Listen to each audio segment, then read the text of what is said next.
Hervey asks, Anthony, my religion's anthropology professor said that Islam at the time protected the women from worse things and was very progressive for the time. How true is this? Okay, so let's just first of all take for granted the claim here that it was progressive for the time. Okay, that's not sufficient to warrant the conclusion that Islam is from God or even Islam is the great hope for women.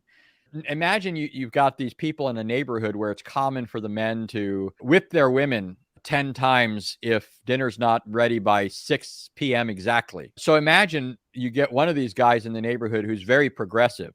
And he says, no, you can't whip them 10 times, but you can punch them a couple times in the chest, right? Or you could whack them a good one across the jaw, right? I think a woman who's in the context getting whipped 10 times might say, yeah, I think I'd rather get punched twice, right? She might say, I'd rather get decked once in the face. And then imagine some later anthropology professor saying, that's very progressive for the time, right? Okay, but that's not very impressive, is it? If Muhammad is the last and greatest of the prophets, he has to do something more than be progressive for the time. I'll grant that in some respects, Muhammad did alleviate women from certain things that would have otherwise been experienced by women. But there are other ways that Muhammad made things worse for women, and his own followers observed this. I'm not aware of it being the case that Arab women were just subject to beatings by their husbands. But Muhammad's own child bride, Aisha, she actually said on one occasion when one of the female Muslims had been beaten by her husband and he was in effect vindicated by Muhammad, she says that she doesn't even see the unbelieving women suffering as much as the believing women.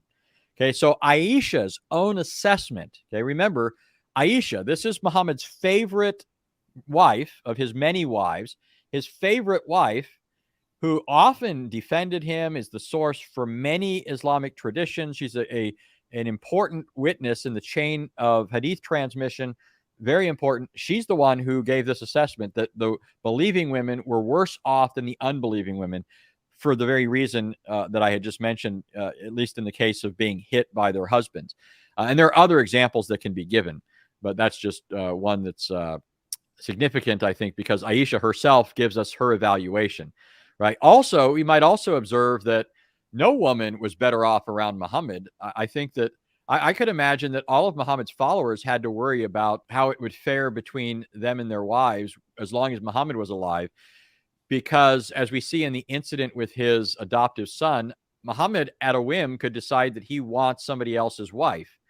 And his own adopted son divorced his wife because Muhammad desired her.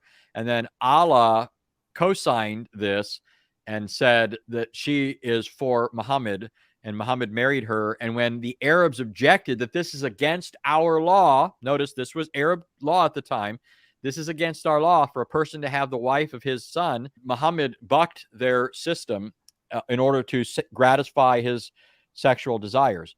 So again, you've got in the character of Muhammad evidence against this idea that he was being very progressive. He wasn't. Even the pagan Arabs didn't take the wives of their adopted sons.